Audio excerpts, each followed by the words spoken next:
ये सॉल है जो कि मैं फर्स्ट पार्ट बता चुकी हूँ। अब मैं इसका सेकंड पार्ट बता रही हूँ। सेकंड पार्ट बताने के लिए मैं इसे पूरा कर चुकी हूँ। पूरा करके फिर से मैं एक बार दिखा देती हूँ इसे किस तरह से बनाए हैं।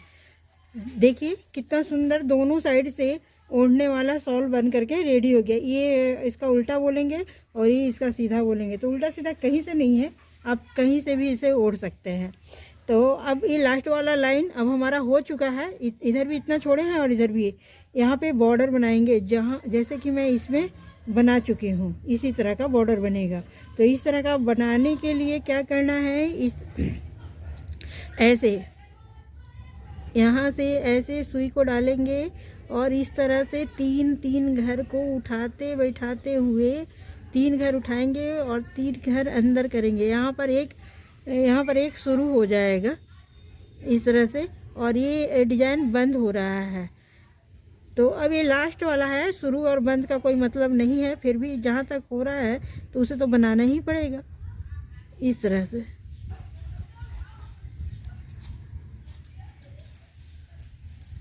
इस तरह से ये झालर के लिए यहाँ छूट जाएगा और छूटने के बाद इस तरह से ये बनेगा इस तरह से। अच्छा, एक बात और बता दें, ये जो कटने के बाद यहाँ पर खुला खुला बच जाता है कपड़ा, तो उसमें से धागा निकलते रहता है। तो अगर दोनों तरफ किनारी है इस तरह का तब तो सिलने की ज़रूरत नहीं है, लेकिन अगर ये खुला था, इसको काटे थे तो खुला था, तो इसे हेमिंग कर लिए या फिर मशीन भी चलाकर सिल सकती हो।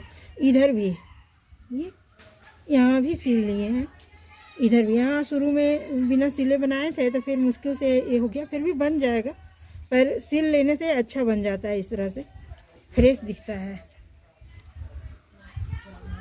तो इस तरह से ये बनता है शॉल। ये देखिए 3 घर को उठाते बैठाते हुए, और जहाँ पे इसका डिजाइन शुरू होगा वहाँ पर शुरू में एक बनेगा। जैसे यहाँ पे डिजाइन शुरू हो रहा है तो यहाँ पर एक, और इस तरह से, और यहाँ पर 3 इस तरह से।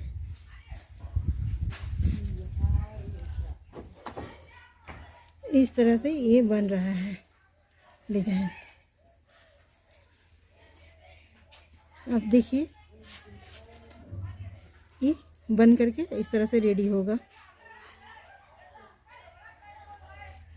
यहाँ पर एक शुरू हो रहा है, शुरू होना कोई मतलब नहीं रखता है, क्योंकि ये तो बनकर कंप्लीट हो गया, तो अब शुरू हो करके भी क्या फ़ायदा।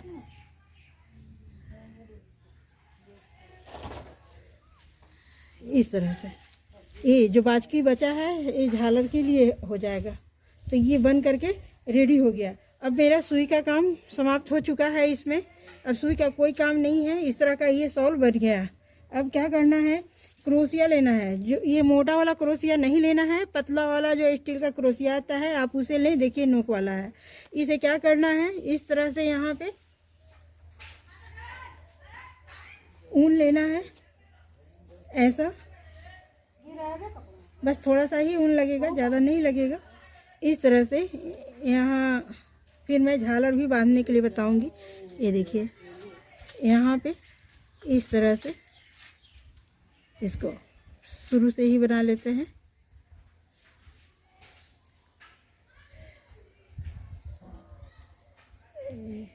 इस तरह से पहले गांठ लगा लें, और गांठ लगा करके यहाँ ऐसे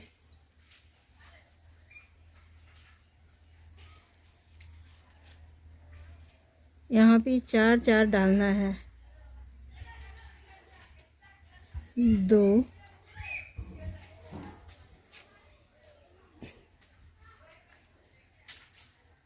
3 और ये 4। और भी कई तरह से किनारी बनता है, पर मैं इस तरह का बना रही हूँ, ये इजीली बन जाता है।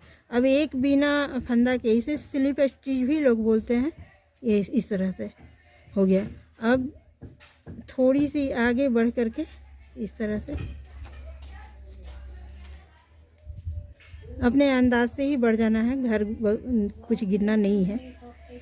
अंदाज से ही, जिन्हें बुनने आता है वे समझते हैं कि कितने दूर पर फंदा डालें तो ये सेट हो जाएगा। इस तरह से ये 4 बन गया। 4 बनने के बाद एक बिना फंदा का, जिससे ये झुका झुका हुआ दिखेगा इस तरह से। अब फिर से यहाँ इसी तरह से बनाना है पूरे दोनों साइड। 2 3 और एक 4, और फिर ये बिना फंदा का इस तरह से। देखिए ये कितना खूबसूरत बॉर्डर बन रहा है। तो आप भी बनाएं, और इधर भी मैं बना दूंगी और इधर भी बना दूंगी। बना करके फिर मैं दिखाऊंगी आपको। वन साइड बन चुका है इस तरह से। अब दूसरे साइड बनाना है इधर, जैसा कि इसमें दोनों साइड बना हुआ है। अब इसी तरह से इधर भी मैं बना लूँगी। इधर बनाने के लिए इस तरह से एक गांठ लगा लेना है, और गांठ लगा करके यहाँ से शुरू करना है। यहाँ से शुरू करेंगे इस तरह से। यहाँ ऐसे गांठ को लेंगे और ले करके इस तरह से ऐसा ये बांध दिए यहाँ गांठ को, और बांध करके इस तरह से यहाँ पे बनाएंगे। इस तरह से 4 बनाना है।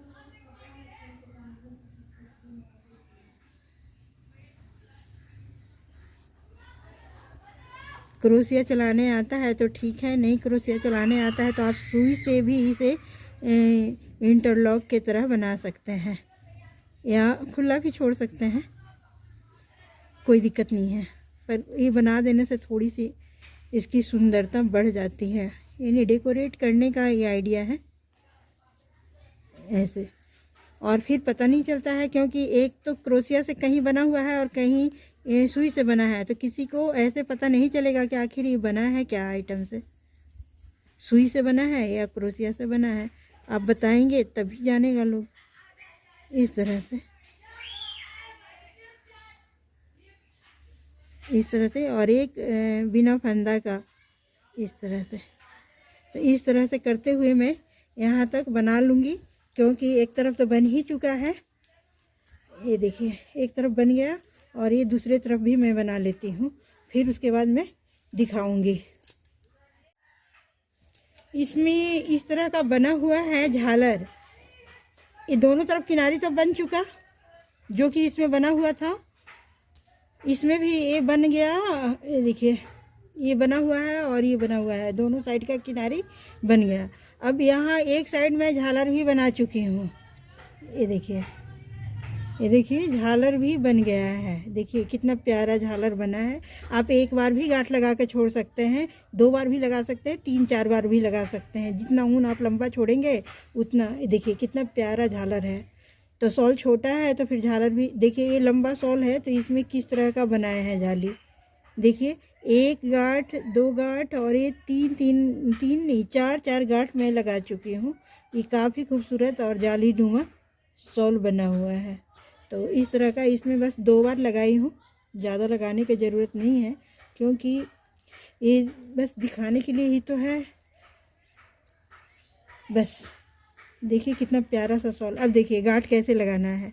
गांठ लगाने का सबसे आसान तरीका है, ये देखिए यहाँ पे क्या करना है, 1 2 3 और ये 4, यानी 2-2 धागा का लिए थे ना, तो ये 4 को ले करके इस तरह से ऐसे गांठ लगा देंगे। हो गया। फिर 4 धागा लेंगे, 4 मतलब 8 हो जाएगा, क्योंकि डबल इसमें डाले हैं ना, 2 प्लाई का था। 2 4 6 और 8, ये 8 धागा हो गया। इस तरह से ये गांठ लग जा रहा है।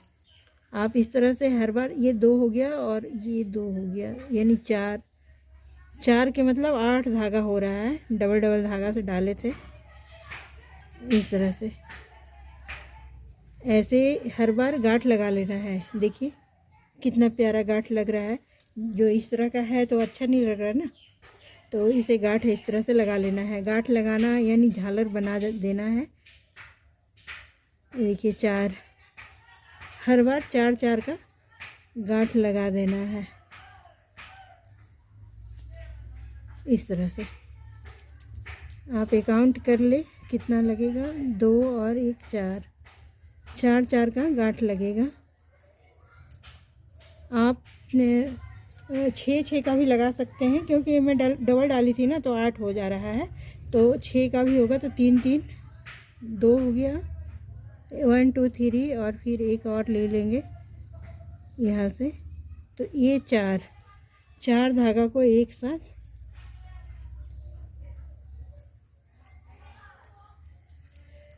ऐसे, ये 2 हो गया और 2 और ले लेंगे इस तरह से। देखिए 1 2 3 4 इस तरह से हर बार गांठ लगाते जाना है। देखिए आप एक गांठ लगा करके भी इसे छोड़ सकते हैं, एक गांठ में भी सुंदर लगता है। लेकिन आप दूसरा तीसरा भी लगा सकते हैं, जितना आपको लगाने का मर्जी। ठीक है, तो फिर मैं लगा करके एक फिर दूसरे लाइन में जब आऊँगी तो फिर बताऊँगी। तो 1 राउंड तो बन गया इस तरह का एक गांठ, लेकिन इसमें डबल गांठ लगाई हूँ तो इसमें भी डबल गांठ इस तरफ भी लगाऊंगी। तो डबल गांठ लगाने के लिए मैं बता देती हूँ, डबल ट्रिपल इसी तरह से आप जितना भी इसमें मैं 4 गांठ लगाई हूँ इस तरह का, इस शॉल में 4 गांठ है। तो यहाँ इसमें 2 ही लगाऊंगी क्योंकि ये ऊन बड़ी छोटा है। इस तरह से हो गया।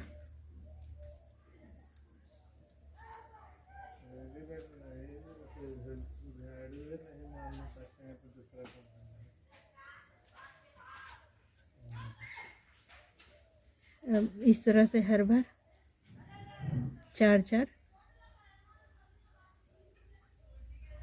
4 इधर से और 4 इधर से इस तरह से ऐसे।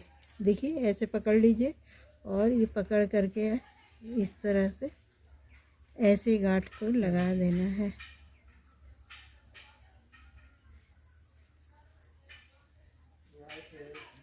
फिर यहाँ भी हर बार इसी तरह से 4-4 धागे को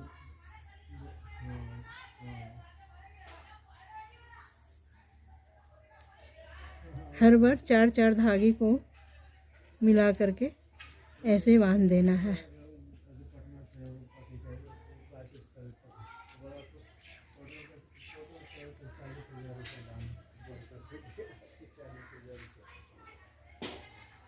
इस तरह से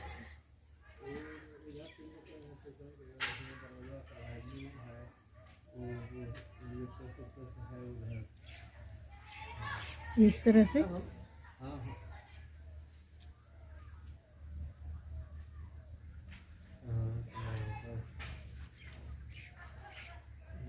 इसीलिए बोले कि अलग अलग बैठिए, तो अपना एक एक करके बैठ दीजिए।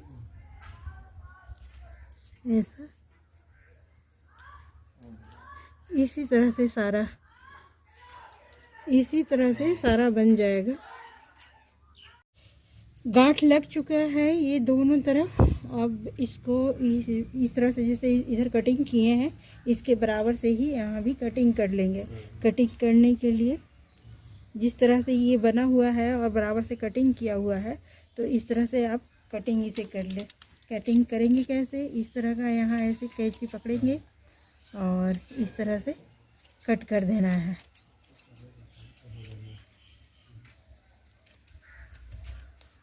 इस तरह से तो ये बड़ा सिंपल सा बहुत अच्छा कटिंग हो गया।